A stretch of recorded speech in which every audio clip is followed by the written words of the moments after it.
प्यारे बच्चे, आज कक्षा 11 के बायोलॉजी में जो हम जगत कवक पढ़ा रहे थे, फंजाई पढ़ा रहे थे, उसमें कवक का आर्थिक महत्व के बारे में आपको बता रहे हैं।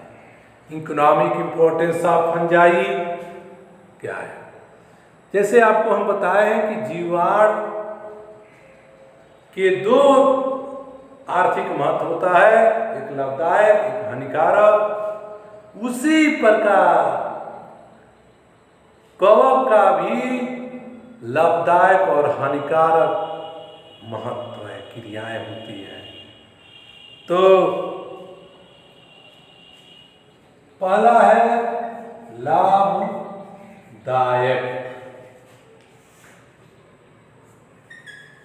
क्रिया, यूजफुल एक्टिविटी, यूजफुल एक्टिविटी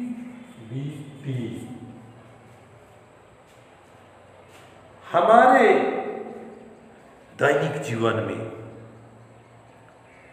अर्थात सभी जीव जंतुओं के लिए भी कवक निम्नलिखित तरह से लाभ पहुंचाता है, आर्थिक मदद करता है, हमें फायदा पहुंचाता है।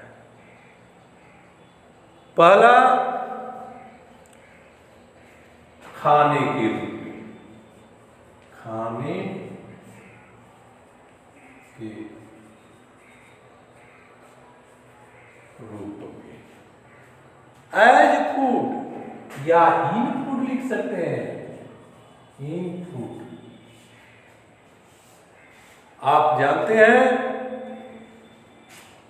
कि कुछ कवक के जाति को मनुष्य खाने के रूप में उपयोग करता है, जैसे एगरिकस,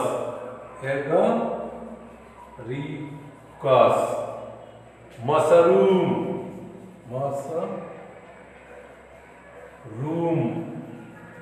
मासेला,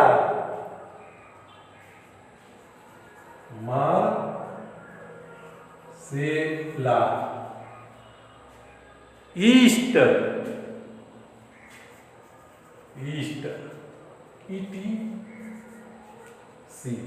ये सब कवक मनुष्य खाने के लिए उपयोग में करता है, क्योंकि इसमें विटामिन, खनिज लवण, प्रोटीन पर्याप्त मात्रा में पाया जाता है।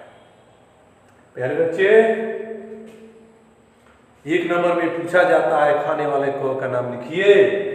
एगरिकस, मशरूमी, मार्सेला, ईस्ट, एक लाइकोपोडिया होता है, वह आदि कवक खाए जाते हैं। इसके बाद से दूसरा आपको हम बता रहे हैं, उद्योग में, इंडस्ट्री में कवक का किस प्रकार से उपयोग किया जाता है।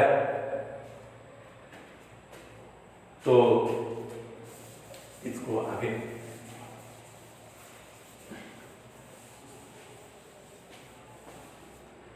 बढ़ाते हुए दूसरा यहां हम बता रहे हैं, उद्योग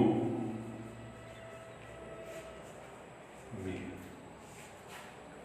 अनेकों उद्योग है। सिरका उद्योग है, एल्कोहल उद्योग है, औषधि उद्योग है, तमाम उद्योग है। तो उसमें एक उद्योग का जिसमें कवक का भूमिका है, बेकरी में, डबल रोटी जिसको कहते हैं, डबल रोटी में इन बेकिंग इंडस्ट्री में कवक का क्या महत्व है। देखिए बच्चे, बेकरी में जाएंगे, जो आप ब्रेड खाते हैं, ब्रेड है, डबल रोटी जिसको कहते हैं, केक खाते हैं, बिस्कुट खाते हैं, तमाम जो है के प्रोडक्ट को खाते हैं उसमें जो है क्या किया जाता है, जो आपका मैदा होता है जिसमें स्टार्च होता है, उसको कल बनाना है तो 1-2 दिन पहले लोग गूंथ कर रख देते हैं। और जब गूंथ कर रख देते हैं तो वायुमंडल में कुछ कवक की जात घूम रहा है और वह कवक की जात इसको क्या करता है, वो उसके लिए फेवरेबल कंडीशन हो जाता है, उसके लिए भोजन मिल जाता है, वहाँ बैठ जाता है, उसको किड़वन करता है। और किड़वन करने के बाद से उसको सब्जी सड़ाने लगता है, किड़वन करता है, फिर से उद्योग में उसको गूथा जाता है, गूथ कर उसे ऑटोक्लेव में अर्थात उसे भट्टी पर रखकर विभिन्न संरचनाओं का ब्रेड या अन्य प्रोडक्ट बनाए जाता है। इसमें सबसे अधिक किसी कवक का भूमिका है ईस्ट। इसका भूमिका है ईस्ट का। ईस्ट का बोटेनिकल नेम क्या है? सैक्रोमाइसिस सर्वेसिस।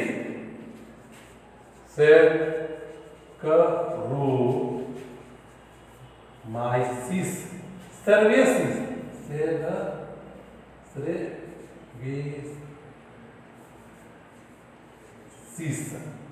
सैक्रोमाइसिस सर्वेसिस जो है ईस्ट की एक जाति है और ये जो है बेकरी में उद्योग में लाया जाता है। इसके बाद से अगला एल्कोहल उद्योग में। एल्कोहल जो जानते हैं बनता है, तो एल्कोहल कैसे बनता है? मोलेसेस से, शर्करा से, जो हमारे शुगर मिल से मोलेसेस प्राप्त होता है, डिस्टिलरी उद्योग में जाकर वहां उसे एल्कोहल बनाया जाता है। कैसे? देखिए बच्चे, ये शर्करा है C6H12O6 और इसको किण्वन कराया जाता है जाइमेज एंजाइम है, इसके द्वारा किण्वन कराया जाता है। इसमें जाइमेज एंजाइम बनाने के लिए कवक से प्राप्त किया जाता है और ये कवक में ईस्ट है। इस ईस्ट से यह किण्वन होता है, इस ईस्ट से जाइमेज निकलता है, इसको किण्वन करता है C2H5OH प्लस CO2। ये जो है एथिल एल्कोहल का निर्माण करता है। यही एल्कोहल बन गया एथिल एल्कोहल। तो ईस्ट से जाइमेज नामक एंजाइम बना जो शर्करा को एथिल एल्कोहल में बदल देता है, अर्थात एल्कोहल में बदलता है। ये भी इसका उपयोग है। तीसरा, इसका आर्थिक महत्व बच्चे बता रहे हैं औषधि के रूप में। औषधि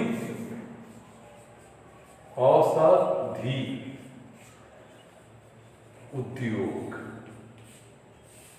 बच्चे 1928 के पहले तक कोई एंटीबायोटिक प्रतिजैविक औषधि नहीं बना था, परंतु 1928 में, आप लोग पूर्व में नाम सुने होंगे, आज भी सुन लीजिए, अलेक्जेंडर फ्लेमिंग एक वैज्ञानिक थे।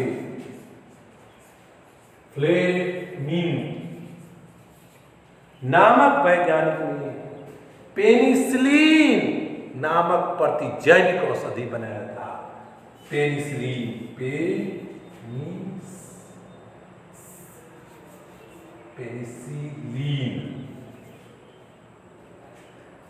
पेनिसिलिन नामक औषधि बनाया था, अर्थात प्रतिजैविक एंटीबायोटिक, प्रथम एंटीबायोटिक यही बना था पेनिसिलिन।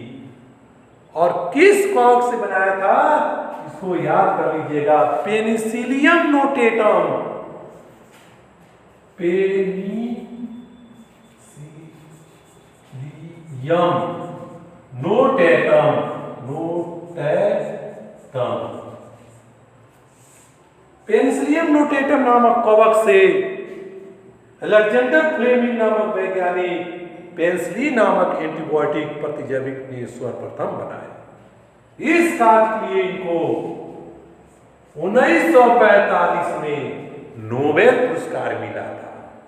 और आज देखिए कितना एंटीबायोटिक बन गया है, कितना प्रतिजैविक औषधियां बन गया है। तो इनका उपयोग यह हो गया। उसके बाद से खाद्य पदार्थ का जो है, इसके बाद से एक और पौधों के पोषण में बच्चे इसका उपयोग देख लीजिए। पौधा का उपयोग में पौधे के पोषण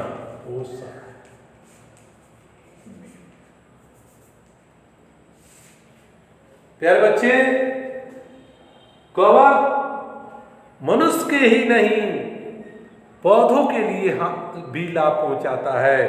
किस प्रकार?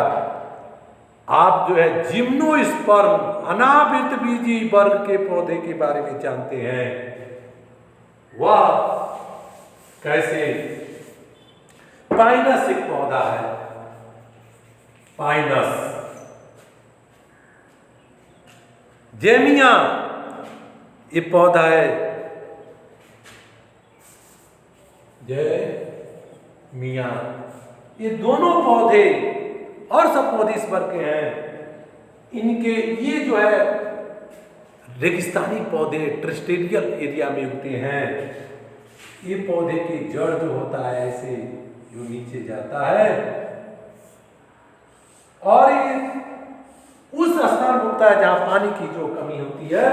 इनके जड़ के चारों ओर ये कवक आकर बैठ जाता है। कवक आकर यहाँ रहने का स्थान उनको मिल जाता है, यहाँ बैठ जाता है। बैठकर इनके एरिया का, इनका क्षेत्रफल को बढ़ा देता है। और जब बढ़ा देता है तो पानी को अवशोषित करने में इनको मदद मिलता है। और पानी अधिक से अधिक जो है अवशोषित करता है, जिसमें न्यूट्रिएंट्स की मात्रा भी रहता है। इसके माइकोराइजा नामक कवक कहते हैं। यह माइकोराइजा इसमें सहजीवी पूछा जाता है। पौधे के जड़ों में कौन सा सहजीवी कवक है? माइकोराइजा। और इसके द्वारा ये प्लांट पानी को अवशोषित करता है, जिसमें तमाम भोज्य पदार्थ पहुंचता है। भूमि की उर्वरकता, अगला जो है भूमि की उर्वरकता। कुछ कवक भूमि की उर्वरकता को कैसे बढ़ाते हैं? भूमि की फर्टिलिटी, सॉइल फर्टिलिटी कैसे करता है? आप जानते हैं जितने कूड़ा करकट मृत जीव जंतु होते हैं वह पृथ्वी पर रहते हैं, या पृथ्वी मिट्टी में हम लोग उसको दाब देते हैं। यही कवक जो है, कवक की कुछ जाति ऐसी है जो उसको डिकम्पोज कर देते हैं, उसको कार्बनिक और कार्बनिक पदार्थों में बदल देते हैं, जिसके कारण वह मिट्टी फर्टिलिटी हो जाती है, उपजाऊ हो जाते हैं। उस पर आने वाले पौधा जो है बढ़िया तरह से उगता है, क्योंकि उसके भोजन मिल जाता है। प्यारे बच्चे, इसको खूब बढ़िया नोट बना लीजिएगा और नोट बनाकर उसको याद कर लीजिएगा। शेष अगले वीडियो में।